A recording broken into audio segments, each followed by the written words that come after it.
las noticias algo que llevó a muchos comentarios. Norah O'Donnell es una periodista norteamericana de la cadena de noticias CBS o CBS.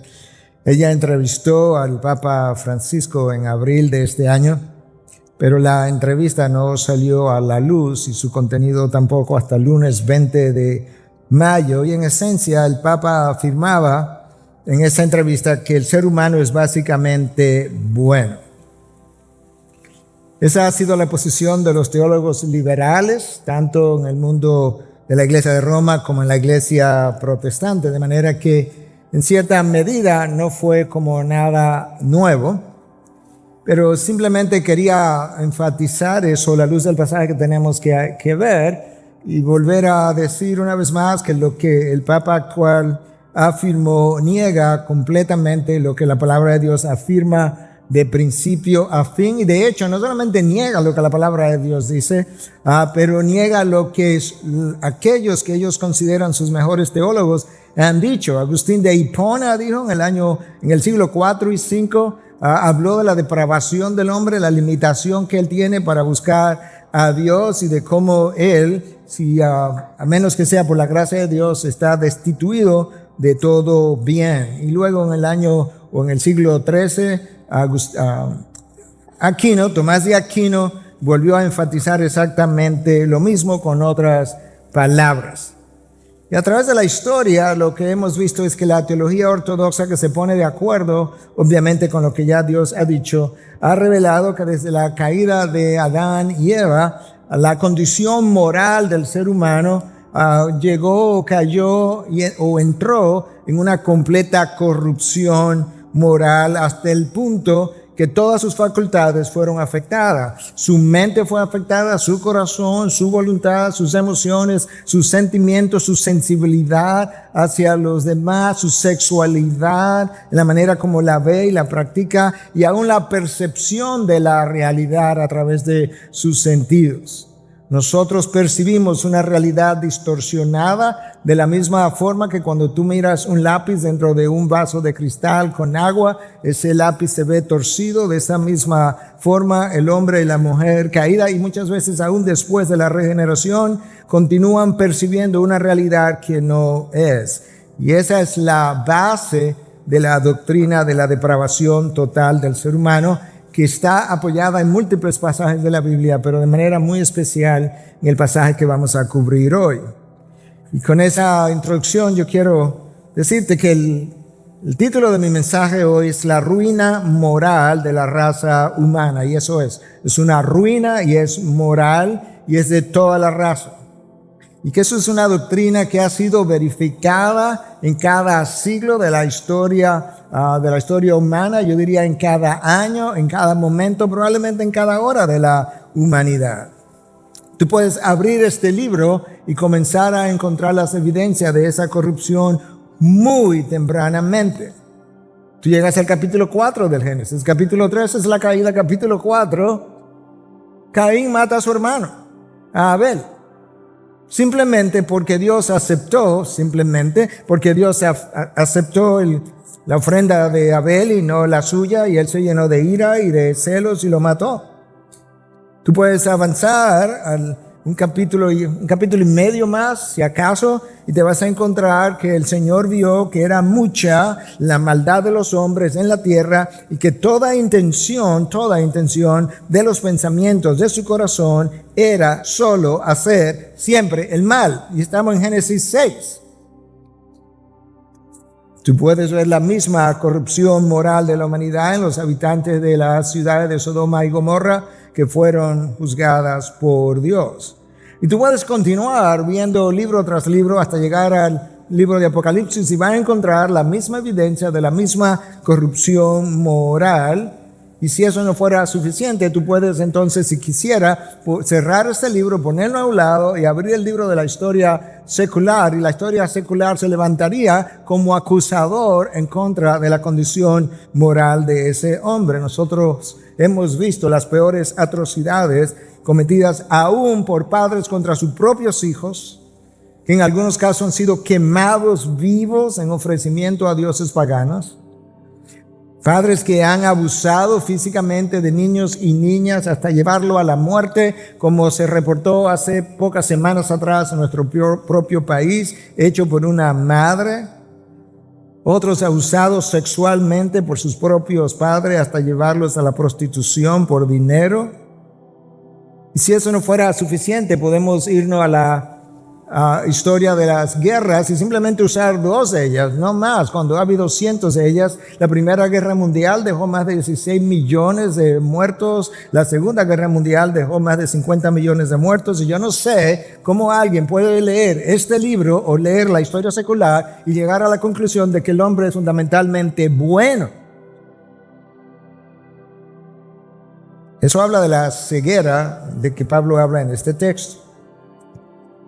Pero independientemente de lo que el hombre opine, de lo que los filósofos opinen, los teólogos opinen, Dios dejó su veredicto en este libro. Y cuando Dios habla, el hombre calla. Eso es lo que vamos a leer. Vamos a leer el veredicto de nuestro Dios acerca de la raza humana, y vamos a estar leyendo del capítulo 3 de Romanos, del versículo 9 al versículo 20. Esa es su palabra. Entonces, ¿qué? ¿Somos nosotros mejores que ellos? De ninguna manera. Porque ya hemos denunciado que tanto judíos como griegos están todos bajo pecado. Como está escrito, no hay justo, ni aun uno. No hay quien entienda, no hay quien busque a Dios. Todos se han desviado, a una se hicieron inútiles. No hay quien haga lo bueno, no hay ni siquiera uno. Sepulcro abierto es su garganta, engañan de continuo con su lengua, veneno de serpientes hay bajo sus labios, llena está su boca de maldición y amargura, sus pies son veloces para derramar sangre, destrucción y miseria hay en sus caminos, y la senda de paz no han conocido. ¿Cuál es la razón? Versículo 18, no hay temor de Dios delante de sus ojos. 19 y 20. Ahora bien, sabemos que cuando dice la ley, lo dice a los que están bajo la ley, para que toda boca se calle y todo el mundo sea hecho responsable ante Dios. Porque por las obras de la ley ningún ser humano será justificado delante de él, pues por medio de la ley viene el conocimiento del pecado. Pablo está cerrando un argumento que él inició en Romanos 1:18 y que anunciamos en el primero o segundo mensaje de esta serie, que él iba a iniciar ese argumento en 1:18 y lo iba a cerrar en 3:20 para continuar ahí en adelante en otra dirección. De manera que esta es su conclusión. Y él comienza con una primera pregunta. Entonces, ¿qué? Él ha hecho una descripción extraordinaria de la condición moral de ese hombre desde el 1:18 hasta el 3:20, y ahora le está diciendo, ¿y entonces qué? Recuerda que en Romanos 1:18 al 32, Pablo expone la inmoralidad del mundo gentil en la antigüedad. En Romanos 2, del 1 al 16, Pablo expone la hipocresía de los moralistas. En Romanos 2, 17 hasta el 3:8, que terminamos el domingo pasado, él expone la errónea confianza del judío que pensaba que por ser judío o tener la circuncisión o ser poseedor de la ley, descendiente de Abraham, que con eso le bastaba para entrar al reino de los cielos. Y entonces, después de ese análisis, Pablo dice, ¿entonces qué? O sea, ¿qué vamos a decir? ¿Qué es lo que queda por decir? Y él continúa esa pregunta con otra pregunta. ¿Somos nosotros mejores que ellos? Bueno, si ya Pablo cubrió al judío y cubrió al moralista y cubrió al gentil, ¿verdad?, de la antigüedad, ¿quiénes quedan? Yo creo que Pablo en ese nosotros está incluyendo él y probablemente los cristianos a quienes él se estaba refiriendo y a quienes esta carta le estaba siendo enviada. ¿Somos nosotros mejores que esos otros que ya yo he mencionado, que están bajo condenación, bajo la ley? Y él responde, de ninguna manera. Porque ya hemos denunciado que tanto judíos como griegos están todos bajo pecado. La realidad es que cuando Dios condenó a Adán y Eva, condenó a sus descendientes con ellos, y nosotros hemos quedado en muy mala condición moral. La pregunta es, ¿qué tan mala es esa condición?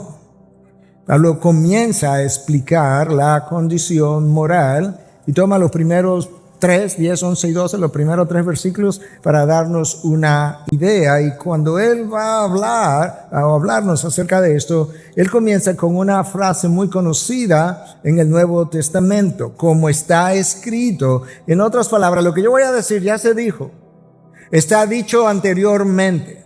Yo voy a recopilar una serie de información ya revelada por Dios a través de sus profetas y de los autores anteriores. La voy a unir para decirte cómo luce ese cuadro de la humanidad. Y entonces los versículos 10, 11 y 12, esta es la moralidad del ser humano caído, o la realidad. Pablo comienza diciendo, no hay justo ni aún uno. No hay justo ni aún uno. Pero pastor, yo recuerdo pasajes donde Dios dice, por ejemplo, de Noé, que Noé era un hombre justo, y de otros ha dicho algo similar, pero tenemos que recordar que cuando Dios habló de esas personas en términos de que ellos eran justos, estaba hablando en términos relativos con relación al resto de la humanidad a su alrededor. La mejor manera de yo poder ilustrar eso es poder ir a la Biblia misma. Cuando Dios quiso elegir o pensó en 3 personajes del Antiguo Testamento que pudieran ser usados como modelos de virtud, Él habló de Noé, de Job y de Daniel, y ellos son mencionados en Ezequiel 14:14 y 14:20. Ok, Noé, Job y Daniel. Vamos a ver qué tan justos fueron ellos. En Génesis 6:9, Dios dice que Noé era un hombre justo. 3 capítulos más adelante, en Génesis 9, versículos 20 y 21, se nos dice que Noé plantó una viña, cosechó del fruto de su viña, hizo vino, bebió, se embriagó y luego fue a su tienda y se desnudó en su interior. Y el lenguaje en que eso está expresado, no creo que Dios lo tomó como algo accidental. En Job 1, nosotros leemos de Job que era un hombre intachable, recto, apartado del mal, temeroso de Dios. Pero luego, tú sigues avanzando en el libro que lleva su nombre y te encuentras el veredicto de Job acerca de su propia persona. Escucha lo que Job dice en el capítulo 9, versículos 2 y 3 de su libro. Pero ¿cómo puede un hombre ser justo delante de Dios? Esa es una pregunta que él mismo se hace. Él sabe, él quiere, él desea tener una entrevista con Dios. Él quiere ir allí y presentar su caso de que él no ha cometido un pecado por el cual debiera estar sufriendo todas estas enfermedades. Y él dice, mi problema es que si yo me presento delante de Dios, yo sé que no me va a declarar justo, porque ¿cómo puede ser un hombre declarado justo delante de Dios? Escucha lo que él agrega en el versículo 3. Si alguien quisiera discutir con él, no podría contestar ni una vez entre 1000. Eso es exactamente lo que pasó. Cuando Dios se apareció y le hace preguntas a Job, no contestó. No hay manera. El mismo Job, en el mismo capítulo 9, versículo 20, dice Job con relación a la causa de su quebranto, aunque soy justo, mi boca me condenará. Aunque yo creo que yo no he hecho nada para merecer todos estos quebrantos, a la hora que yo comience a hablar, mi boca misma me va a condenar, como terminó haciendo, y Dios terminó reprendiéndolo al final. Y él agrega ahí mismo, aunque soy inocente, de nuevo, él está pensando en términos de inocente para no recibir esto como causa-efecto, él me declarará culpable. Job sabe, Job entiende lo que mucha gente hoy no entiende. Entendió tanto que en el mismo capítulo 9, versículo 33, Job dice, no hay árbitro entre nosotros, entre Dios y yo, que pueda poner su mano sobre ambos. A lo cual nosotros pudiéramos decir, Job, sí hay un árbitro, aunque tú no tenías mucha idea acerca de él, pero su nombre es Cristo. Él vino y puso su mano en Dios y su mano en el hombre y construyó el puente a través del cual tú puedes entrar al reino de los cielos. Ese es Job. Hablamos de Noé. Y ahora Daniel, un hombre con un espíritu extraordinario, un hombre que cuando los sátrapas lo investigaron no pudieron encontrar ninguna falta con él. Concluyeron que para encontrar alguna falta con Daniel iba a haber que encontrar una falta en la práctica de su religión. Cuando Daniel decide confesarse, va donde Dios y leemos esto en Daniel 9, versículo 5. Hemos pecado, ahí está él incluido. Hemos cometido iniquidad, qué palabra. Hemos hecho lo malo. Nos hemos rebelado y nos hemos apartado de tus mandamientos y de tus ordenanzas. Los tres hombres mencionados por Dios como posibles ejemplos de virtud de quienes dijo Dios, si esos tres, Noé, Daniel, Job, hubiesen estado en medio del pueblo de Israel antes del exilio, ni ellos tres hubiesen podido evitar el juicio que yo traería y terminé trayendo sobre ellos. Esos tres no tenían, y ellos lo sabían, el capital moral para pagar su deuda. Y una vez más, el problema es que tú y yo no sabemos cuán profundamente nos afectó el pecado.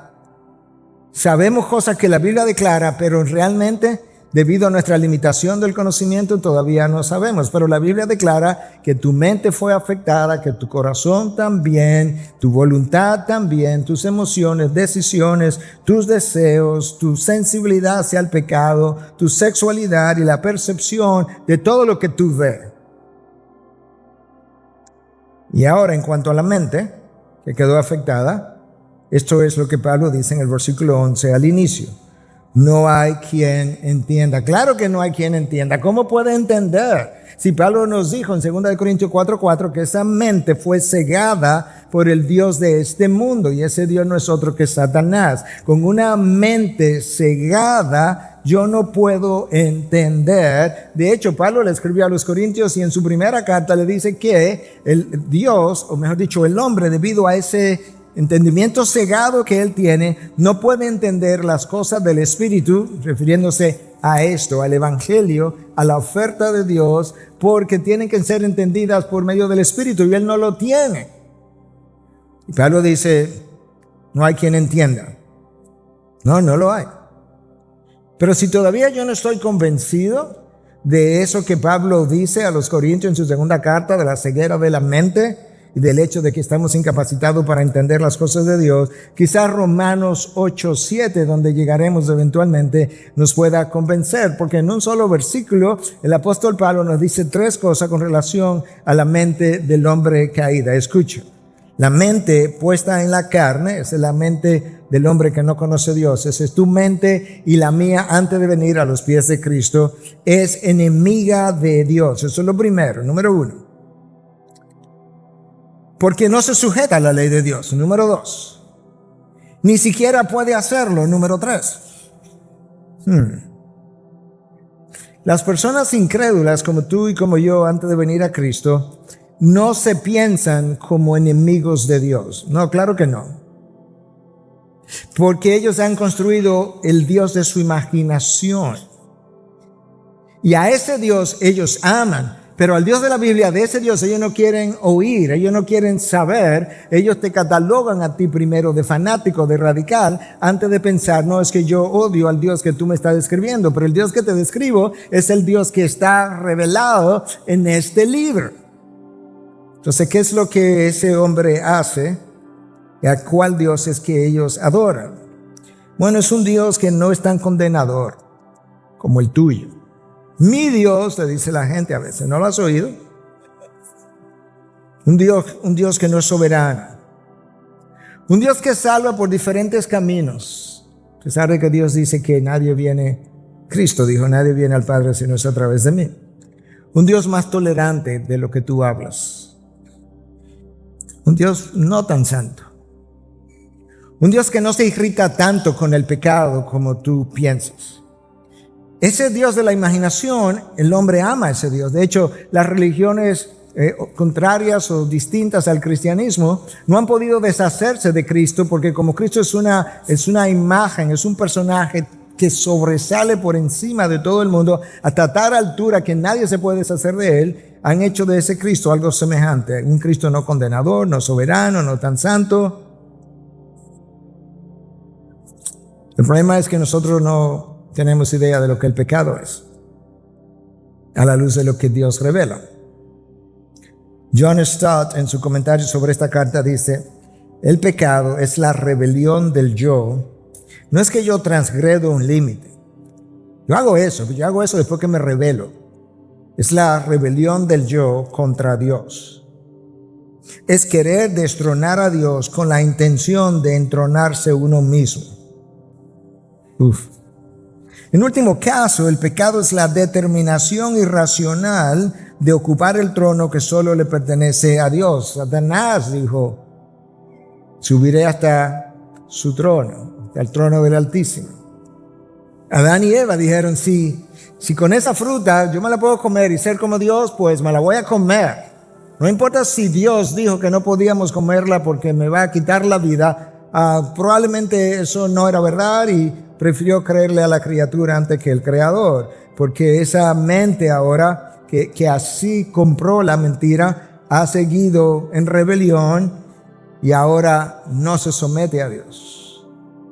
Es enemiga del Dios de la Biblia, no se somete a Dios, no lo hizo en el huerto del jardín, no lo hizo en los cielos con Lucifer. Y Pablo dice: es peor que eso. Es peor que ser enemigo de Dios. Es peor que decir que no se somete. Es que ni siquiera puede. Está inhabilitada para someterse a Dios. Por eso es que algunos han llamado a la doctrina de la depravación total del hombre, que simplemente significa que todas las facultades del hombre fueron afectadas por el pecado. Algunos le han llamado la doctrina de la inhabilidad total. Hay una inhabilidad total en el hombre de buscar a Dios, someterse a Dios. Pero él tiene una mente entenebrecida y él tiene una voluntad esclavizada. Lo hemos dicho, lo hemos repetido múltiples veces aquí en 2 Timoteo 2, 25, 26, que tratemos con mansedumbre a aquellos que se oponen, por si acaso Dios le concede el arrepentimiento para que escapen del lazo del diablo que los tiene sometidos o esclavos para hacer su voluntad. Esclavos. Por eso Cristo vino y dijo: si el Hijo del Hombre te hace libre, entonces, no antes, serás verdaderamente libre. ¿Y qué era antes de que el Hijo del Hombre pudiera hacer eso? Esclavo. ¿De qué? Del pecado. Dice Pablo, en Romanos 3:11, segunda parte: no hay quien busque a Dios. No hay quien busque a Dios. Él carece de la libertad para buscar a Dios. Ya dijimos, la voluntad está esclavizada. Nosotros tenemos una cierta libertad de la voluntad para saber qué comer, qué ropa ponerme, a dónde ir. Esas son elecciones que no necesariamente implican algo moral, pero la voluntad para elegir a Dios, la voluntad para buscar de Dios, no, nosotros no la tenemos porque el pecado nos quitó esa libertad. Y después que Adán cambió la verdad de Dios por la mentira, esto es lo que ha ocurrido. La verdad no es parte de tu naturaleza caída, ni de la mía tampoco. Por eso es que Dios dice: todos los hombres son mentirosos. Lo vimos la semana pasada otra vez. Nota que cuando Dios dice son, está hablando de su esencia, de su naturaleza. Cuando dice que Satanás es mentiroso y de su naturaleza habla mentira, de eso es que él está hablando. Lo mismo ocurre con el hombre. No es parte, la verdad no es parte de nosotros. Ser veraz no es parte de nosotros. Cristo tiene que venir, cambiar mi mente y reclamar mi corazón. Ambas cosas tienen que ser hechas. Cambiar mi mente y reclamar mi corazón, porque mi corazón tiene sus amores con otros dioses. Tiene que ser reclamado. Decía entonces que la verdad no es parte de nuestra naturaleza. Mira cómo Montgomery Boyce lo ilustra, yo diría que bastante bien o perfectamente bien, con algo de la naturaleza. Él habla de los animales que son herbívoros, comen hierba, y animales que son carnívoros y comen carne. El animal herbívoro puede estar ahí acostado con hambre y tú le pones carne enfrente de él y él no se come la carne. A él no le gusta la carne. El olor de la carne no le es atractivo, no le apetece. A él le encanta la hierba porque eso está en su naturaleza. Por otro lado, los animales carnívoros, tú le pones hierba enfrente de ellos no se la comen. No tienen apetito por la hierba. Y decía incluso que es más que eso. Ellos ni siquiera tienen la enzima que pueda digerir y obtener suficiente caloría de esa hierba. Nota cómo tú puedes tener una vaca, un caballo, cualquier otro animal similar, súper gordo, comiendo hierba. Trata de hacer eso en tu vida para ver si va a ocurrir. Porque ellos tienen enzimas que le permiten digerir la hierba y obtener calorías de un carbohidrato que tú y yo no podemos hacer. No está en nuestra naturaleza. Y lo mismo ocurre con la verdad. Fue cambiada por nuestros progenitores y desde entonces tú y yo vivimos comprando mentiras y amamos la mentira porque nos hace sentir bien. La obra más famosa de Martín Lutero, The Bondage of the Will, la voluntad de la esclavitud de la voluntad, él mismo declaró que él entendía que de todas sus obras esa era como la mejor o la superior de todas. Está dedicada a demostrar por la Biblia la esclavitud de esa voluntad. Al hombre natural no le interesa someterse a Dios, como ya dijimos, porque él desea caminar conforme a los deseos de su carne. Esa es su naturaleza, esa es su inclinación natural. En su rebelión, él no tiene ese deseo de someterse a la ley de Dios. La ley de Dios le parece gravosa, difícil, injusta, irracional. No lo dice, pero cuando la viola, eso es lo que está declarando. Con su caída, su corazón quedó endurecido. Por consiguiente, el corazón del hombre caído no late por las cosas de Dios. Es más, el corazón del hombre que ha nacido de nuevo con frecuencia tampoco late por las cosas de Dios, porque ha comenzado a caminar en el mundo y late por las cosas que el mundo tiene que ofrecerle. Y es por eso que Dios dice, yo tengo que cambiar su corazón de piedra en un corazón de carne. Lo profetizó desde el Antiguo Testamento, Ezequiel 11, 19 y 36, 26. Y ya vimos lo que Pablo le escribió a Timoteo en su segunda carta acerca de la esclavitud de la voluntad para hacer incluso la voluntad de Satanás. Pastor, mire, pero yo tengo amigos o familiares o he tenido o pienso que debe haber en algún lado gente que son gente como sincera y buena, que están buscando de Dios. Pero escucha, Dios dice que nadie busca de Dios, nadie busca de Él. Pero mucha gente dice, no, pero sinceramente Él está buscando. Una de esas dos personas está equivocada y pregunta quién es. Entonces, ¿qué es lo que andan buscando? Una vez más, Tomás de Aquino nos resolvió el problema. Por eso es que es bueno estudiar la historia y lo que los maestros nos han dejado. Siglo XIII, estamos en el 21 ya, siglo XIII. Tomás de Aquino dijo, sí, la gente no busca de Dios. La palabra de Dios dice que nadie busca de Él. Entonces, ¿qué es lo que buscan? Las bendiciones, los beneficios que Dios puede proveer. Quizás no tiene paz y en su desasosiego pide, pastor, hágame una oracioncita. ¿Cuántas veces yo he oído eso? Y una y otra vez, aún como médico me lo piden. Le digo, yo puedo orar por ti, pero no una oración al Dios de los cielos. Quizás su matrimonio no anda bien y Él quiere arreglarlo.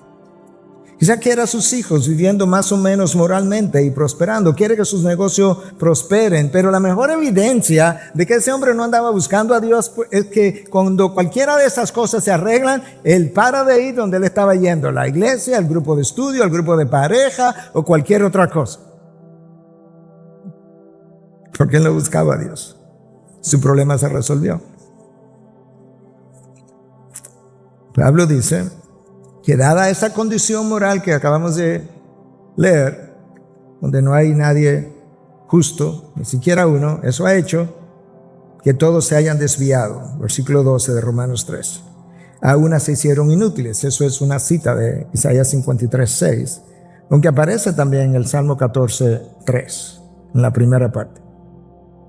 El hombre siempre ha preferido su propio camino, y su propio camino lo lleva lejos de Dios. La razón por la que él prefiere su propio camino, aunque lo aleje de Dios, es que en ese camino es donde él encuentra la satisfacción de sus deseos carnales o terrenales. Porque en lo que hay es la satisfacción de mis deseos espirituales, de mis necesidades espirituales, pero eso es lo que yo quiero. Mi corazón no late por eso, late por esto otro. Y él prefiere su propio camino. El problema es que en la ceguera de ese hombre caído, el camino torcido a él le parece derecho. Proverbio 14:12. Hay camino que al hombre le parece derecho, pero al final es camino de muerte. Pero yo no lo veo así. No solamente que el hombre que no conoce a Cristo nunca lo ve así, sino que frecuentemente, aún después de haber nacido, si me dejo engañar por la mentira, yo termino viéndolo derecho a pesar de ser un camino torcido, porque he ido adaptándome a un Dios que pienso que no es tan santo y es más tolerante. Entonces, ¿qué pasó? ¿Qué pasó cuando ese hombre se desvió? Todos se han desviado.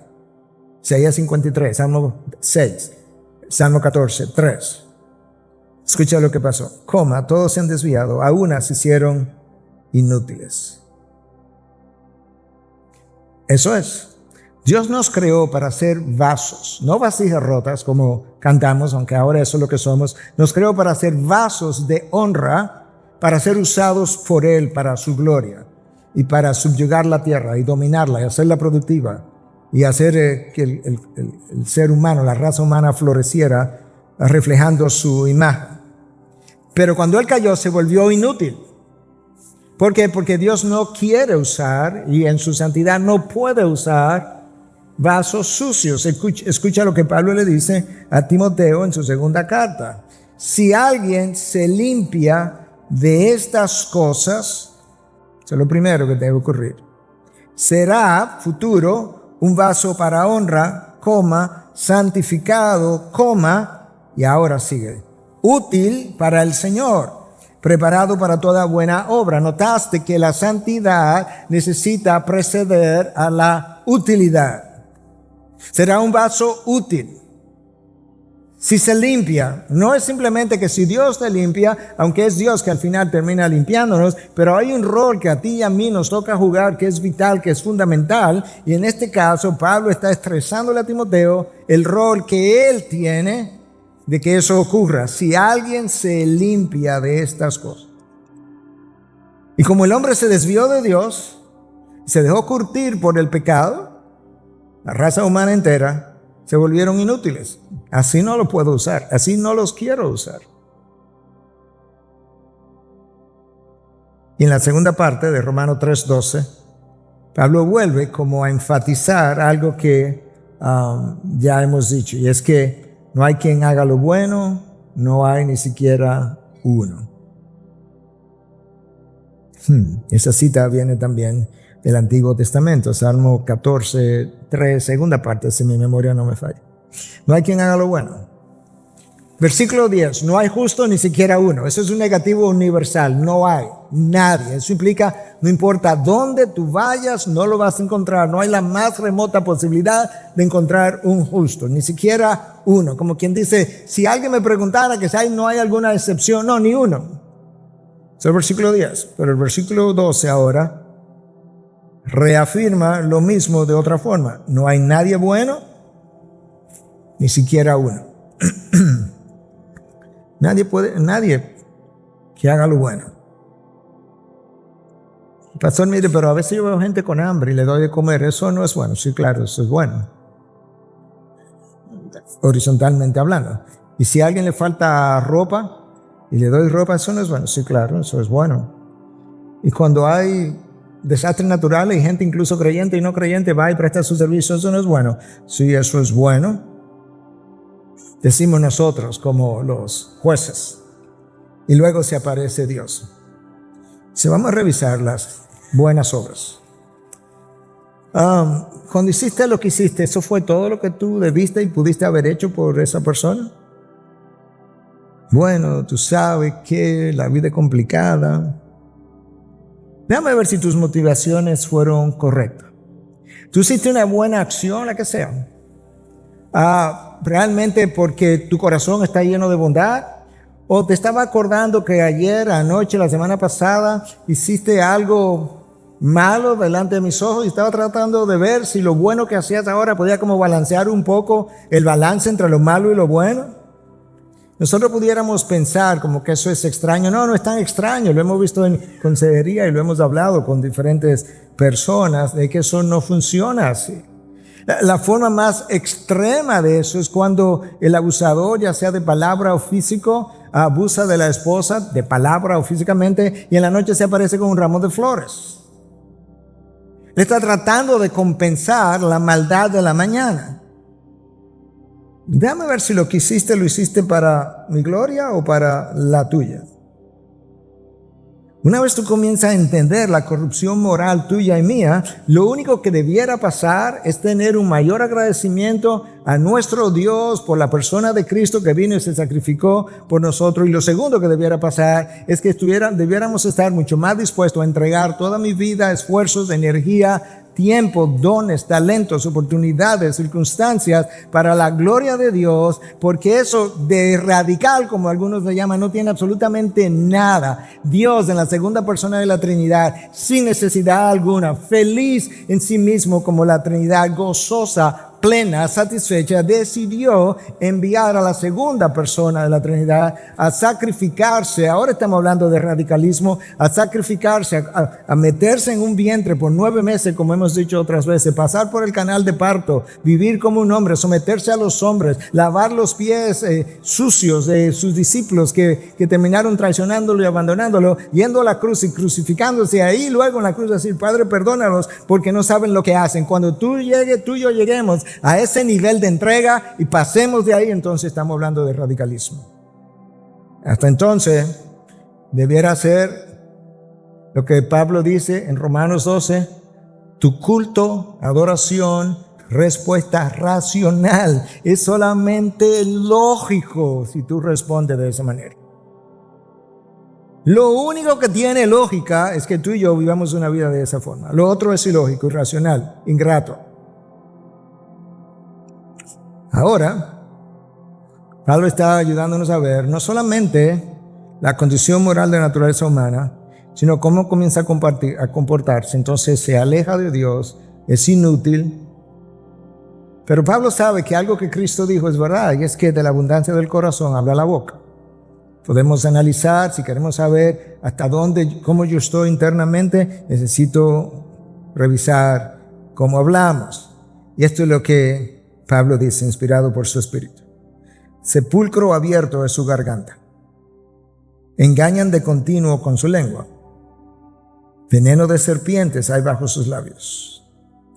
Llena está su boca de maldición y amargura.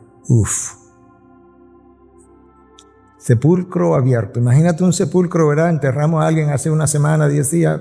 Vamos y lo abrimos. El olor es repugnante. Le dice, sí, así me repugna el pecado. Porque la palabra que él usa en el Antiguo Testamento es abominación, para referirse a la reacción de él ante el pecado. El versículo 13 que yo acabo de citar, sepulcro abierto es su garganta, es una cita parcial del Salmo 5:9. Ese salmo, aparte de hablar de sepulcros abiertos, comienza diciendo que no hay sinceridad en lo que dicen, hablando de los hombres, y termina diciendo, con su lengua hablan lisonjas. Con su lengua hablan lisonjas. El engaño de que habla el salmista es multiforme, porque nosotros no lo vemos, porque nos autoengañamos. Pero tú y yo sabemos, si somos honestos, que a veces decimos lo opuesto de lo que la realidad es, tratando de ocultar la realidad. A veces decimos solamente una parte. Y cuando alguien nos pregunta, Decimos, bueno, que no me preguntaste de la otra parte. Puede ser, pero Dios sabía por qué solamente dijo una parte. Otras veces hacemos creer que estamos a favor de Juan, pero en realidad estamos trabajando con Pedro. Pero yo necesito que tú no sepas que estoy trabajando con Pedro, entonces delante de ti tengo que hacerte creer que es contigo que estoy trabajando. Y esa es no la teoría, como la práctica de los espías. Pero Dios conoce. Porque los espías saben cómo desviar la atención de lo que ellos están tratando de hacer o han hecho. A veces magnificamos o minimizamos la realidad. Otras veces las palabras no son más que lisonjas, dice el Salmo 5:9. Yo creo que sabemos lo que lisonjas es, pero a nivel de interés busqué sinónimos, dice alabanzas, halago, elogio, adulación, aplauso, y escucha esto, coba. Pero de la coba dice, palabra usada en República Dominicana solamente, para la lisonja. Le estaba dando coba. Pero la intención, ¿cuál es? Obtener algún beneficio de la otra persona. Nuestro hablar nos delata, hermanos, más de lo que pensamos. De hecho, tú has sido testigo de cómo el hablar de otro delata a ese otro. Porque a veces tú has oído, de hecho, y sobre todo cuando tú has tenido hijos, pero aún sin hijos, decimos lo mismo. Tú oyes a alguien y tú le dices al que está al lado tuyo, ese huevo quiere sal. En otras palabras, se delató. O a veces decimos, tanta amabilidad me confunde. Pero la razón por la que decimos eso es porque el ladrón juzga conforme a su condición. Y como somos así, nos la llevamos al vuelo. Veneno de serpientes hay bajo sus labios. Versículo 13, segunda parte. Es una cita del Salmo 143. Tú ves cómo Pablo tomó 7 pasajes distintos del Antiguo Testamento, lo unió como perlas, que son, tú sabes, como puestas en un cordel, o en una cadena, una detrás de la otra. Veneno de serpientes hay bajo sus labios. Leyendo acerca de esto en esta semana, entendí que las víboras cuando van a morder, mueven su veneno como hacia unas ampollas, vamos a decirle, o vesículas debajo de sus labios, de manera que cuando muerden, ahí el veneno es inyectado a través de la mordida. La serpiente es usada a lo largo de la Biblia hasta llegar al libro de Apocalipsis, cuando habla de Satanás como la serpiente antigua para referirse a algo maligno. Cuando Adán y Eva estuvieron en el huerto, se apareció una serpiente. Ahí comienza su simbolismo. Tú sabes lo que ella habló, y tú sabes que lo que habló fue puro veneno. Y fue un veneno letal, le quitó la vida espiritual a esa primera pareja. Las palabras tienen un poder, las palabras no tienen poder de crear realidades, como muchos viven declarando y pisando y demás, como hemos dicho, pero las palabras tienen un poder de influencia extraordinario, tanto las palabras como las imágenes. Lo que en Estados Unidos se llama the Surgeon General, que sería en español como el cirujano general, pero eso no traduce el significado. Pero the Surgeon General en Estados Unidos acaba de decir hace unos días atrás, y dijo que lo había dicho ya en el año anterior, no me enteré hasta ahora, de que es su recomendación, la función de ese funcionario. Él no es el secretario o ministro de salud pública, esa es otra persona. Pero la función de esta persona es como representar a la población y recomendar a la población aquellas cosas que serían buenas para su salud, para mantener la buena salud. Él ha recomendado desde el año pasado que las redes sociales tengan una etiqueta que digan que ellas son peligrosas para la salud mental. Porque él reconoce el poder de las palabras y de las imágenes y la capacidad que tienen, no simplemente para afectarte, para enfermarte mentalmente. Bueno, de ese hablar, Pablo dice que veneno de serpiente hay bajo sus labios. Pudiéramos decir lo mismo de la ideología de género, pudiéramos decir lo mismo de aquellos que opinan que el aborto está permitido, podemos decir lo mismo de las filosofías ateas y de las filosofías no ateas, pero contrarias a la palabra de Dios. Cuando Cristo vino, Cuando Juan el Bautista vino, ambos se refirieron a los fariseos con relación a sus enseñanzas y les llamaron raza o camadas de víboras, porque reconocieron lo letal de sus enseñanzas. El libro de Proverbios tiene amplias recomendaciones en cuanto a cuidar lo que nosotros oímos por la manera como nosotros somos cautivados por lo que oímos, porque lamentablemente al haber quedado con una mente cegada, una mente limitada, nuestro discernimiento del bien y el mal, junto con mis deseos carnales, me crea un grave problema en cuanto a discernir lo que es verdad, lo que no es verdad, lo que es conforme a la palabra y lo que no es. Versículo 14, todavía hablando de la forma de hablar del hombre caído, llena está su boca de maldición y amargura. Es una alusión al Salmo 10:7. Y luego Pablo describe la manera como ese ser humano se ha comportado a lo largo de los siglos. Y dice en el versículo 15, sus pies, ya no el hablar, ahora es como él camina, como él vive. Lo que ha hecho, sus pies son veloces para derramar sangre. Tú puedes detenerte y decirte, pero yo sé que hay gente criminales, hay gente terroristas, hay gangs, como le llaman, que son dadas a estas cosas. No, en la Biblia, gente de Dios ha hecho cosas así. ¿Notaste la rapidez con la que Caín mató a su hermano? Yo tengo un hermano, tengo 2 padres, no me gustó lo que Dios me dijo, no me gustó que Dios prefirió a mi hermano sobre mí, lo mato. Ahora vamos a ver a quién queda para Dios. ¿Tuviste la facilidad con que David mandó a matar al esposo de Betsabé, a Urías? Lo emborracho una vez, lo emborracho una segunda vez, no pude con él, pero yo tengo la intención de quedarme con ella y de ocultar mi pecado, pues ¿sabes qué? Lo mando a matar. Como se mata un puerco. Aquí está el plan, que ahí la carta, toma Urías, él mismo, toma, llévatela. Urías se la lleva. La carta donde está descrita cómo es que él va a morir. Y le traen la noticia a David, y él le dice al que le trajo la noticia, no te preocupes, que en la guerra como mueren uno, mueren otro. En otras palabras, se murió un puerco, una gallina, una oveja. Sí, veloces son sus pies para derramar sangre. La tranquilidad con que mataron a Jesús. ¿A quién prefieren? ¿A Barrabás o a Cristo? No, danos al ladrón, suéltanos al ladrón. El criminal, suéltalo, es a este que queremos matar. Al justo, al santo, al Hijo de Dios. Wow.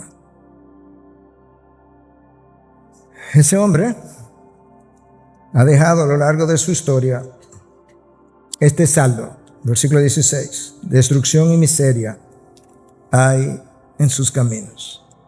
Claro, esa es la historia de la humanidad. Personas destruidas, Caín, Urías, Cristo, matrimonio destruido, el de Betsabé, familias destruidas, iglesias destruidas, ciudades destruidas, naciones destruidas, hasta estar cosechando hoy un colapso de la civilización occidental. ¿Y por qué todo eso? Bueno, versículo 17, la senda de paz no han conocido. El día que Adán y Eva compraron la verdad, cambiaron la verdad de Dios por la mentira, Dios entró en guerra con ellos, entró en guerra con el pecado. Y ellos entraron en guerra con Dios. Ellos comenzaron a adorar a la criatura en vez del Creador. Desde entonces el hombre no ha tenido paz. No ha tenido paz con Dios, que fue la primera paz que se rompió. No ha tenido paz consigo mismo. No ha tenido paz con sus semejantes. Hermanos, ¿no has notado cómo aún después de la regeneración, aún después de haber recibido un corazón de carne, aún después de haber recibido el Espíritu de Dios en nuestro interior, aún después de haber sido perdonado, con frecuencia la naturaleza carnal que todavía permanece con nosotros se llena de ira, de celos, de envidia, de deseos de aprobación, deseos de dominar, de controlar, de ganar el argumento aunque pierda la relación? ¿Qué importa? De poseer lo que Dios no me ha provisto, o de ser ingrato, llenarme de amargura porque no estoy contento con lo que Dios me ha dado. Después de haber creído y después de haber tenido una naturaleza regenerada. Imagínate ahora el hombre que no conoce a Dios y pensar que puede haber gente hoy que te sigue diciendo, que se supone conoce la Biblia y que sigue diciendo que el hombre es predominantemente bueno. Ciertamente la mente está ciega. Y ese hombre peca entonces de manera recurrente. Y cuando él es creyente, pues su falta de paz, el espíritu lo inquieta y él termina yendo donde Dios, que es donde tiene que ir, para ver si él puede restablecer su paz interior.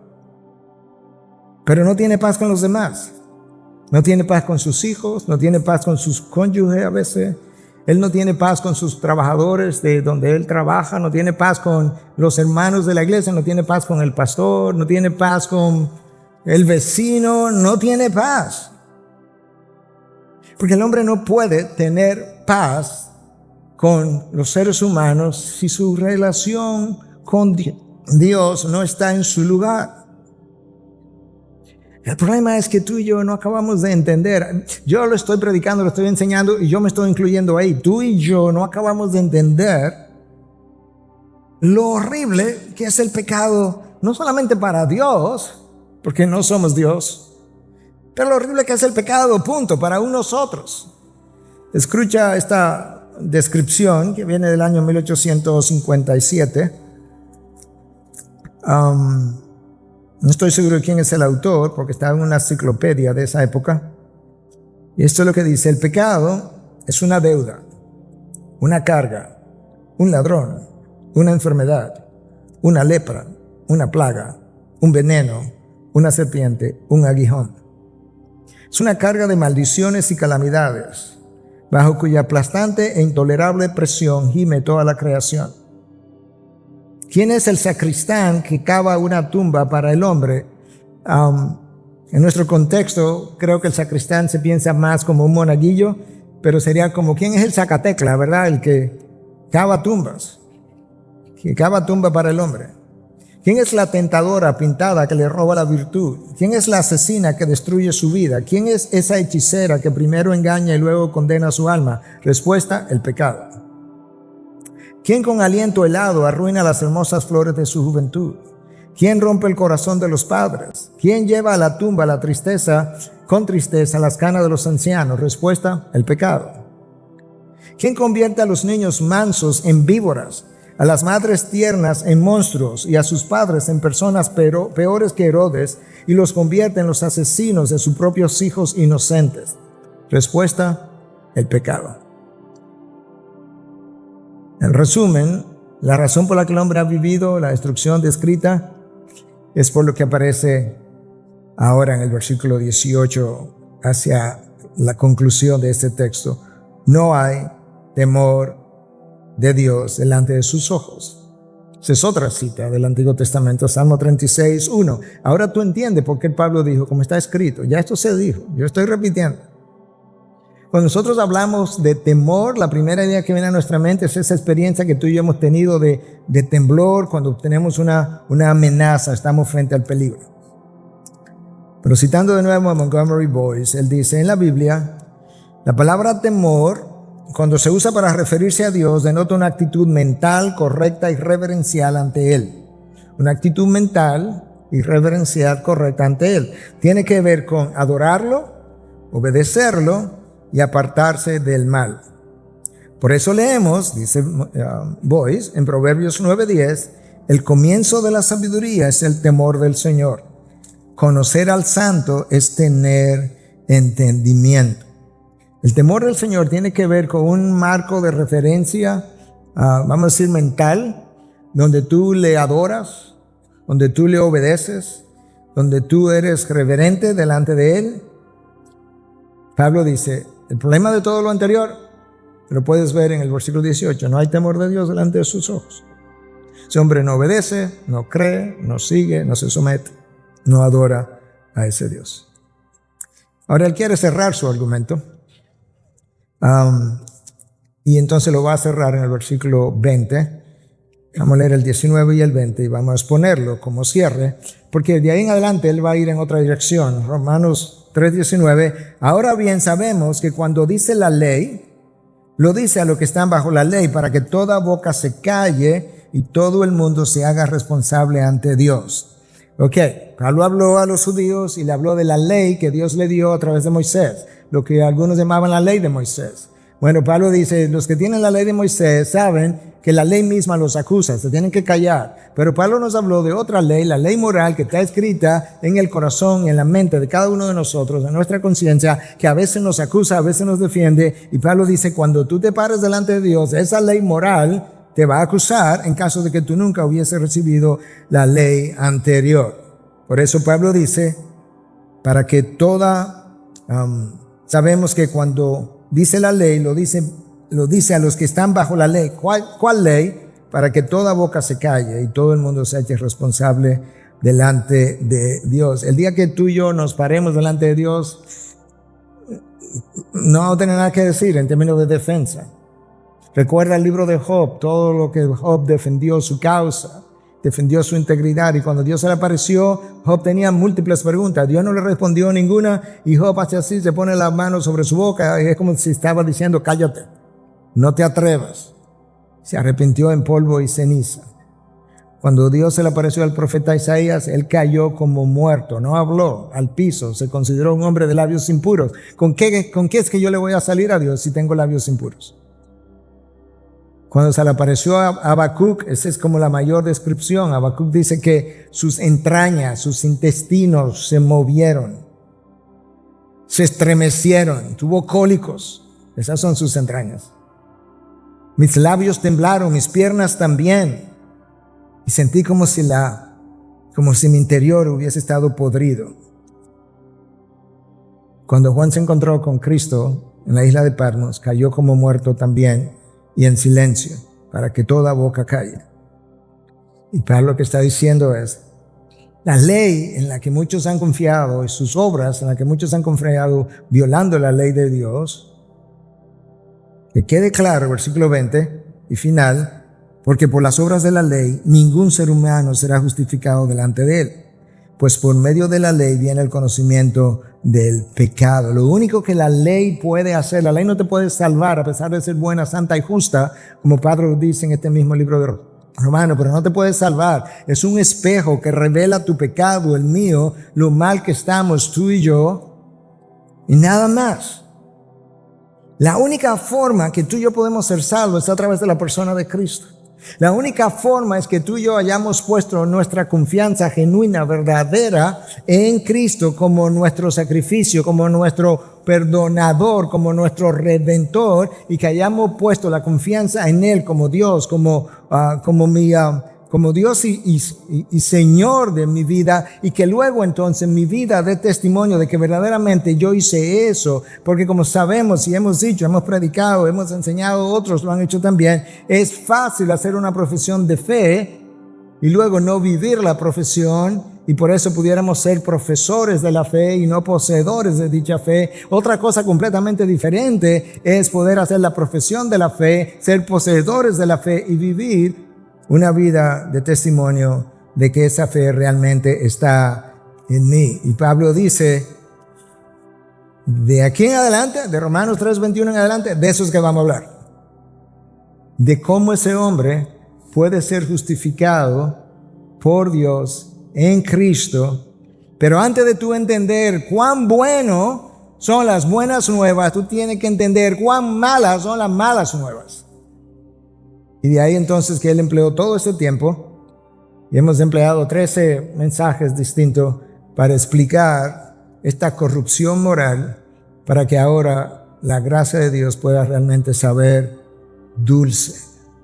Y nosotros podamos en agradecimiento responder con una vida más entregada, más santificada, más digna del llamado que Él nos ha hecho. Por eso vamos a dedicar toda una conferencia de 3 días a una vida digna de su llamado, para que podamos entender mejor a qué fue lo que Él nos llamó, para que podamos hacerle honor a las palabras de Pedro cuando dice vivir una vida santa, o vivir santamente en toda vuestra manera de vivir. Toda vuestra manera de vivir, como piensas, como hablas, como caminas, cómo te relacionas, lo que ves, cómo vende, cómo compra, cómo te viste y todo lo demás. Padre, gracias por tu Hijo Jesús, que a pesar de nuestra corrupción moral, yo no puedo hablar por nadie más, puedo hablar de la mía. Gracias porque a pesar de mi corrupción moral, tú me miraste con ojos de piedad, de misericordia, de gracia, de amor infinito. Y decidiste venir, dar tu sangre, dar tu vida para perdonar mis pecados. Perdóname si en algún momento trato de reclamar algo de esa vida para yo vivirla a mi manera en algún momento de cualquier día, de cualquier época o de cualquier año. Ayúdanos a decir con Pablo, para mí el vivir es Cristo y el morir es ganancia. Padre, estaba vagando en el mundo, en medio del error, ciego que no podía ver la verdad, pero tú saliste a buscarme. Me encontraste, y aunque antes era un rebelde, ahora soy tu hijo, y tú me has dado derecho de sentarme a la mesa contigo. Gracias, Cristo, por el privilegio de ser llamado tuyo. Y es en tu nombre que hemos predicado y orado. Amén. Amén.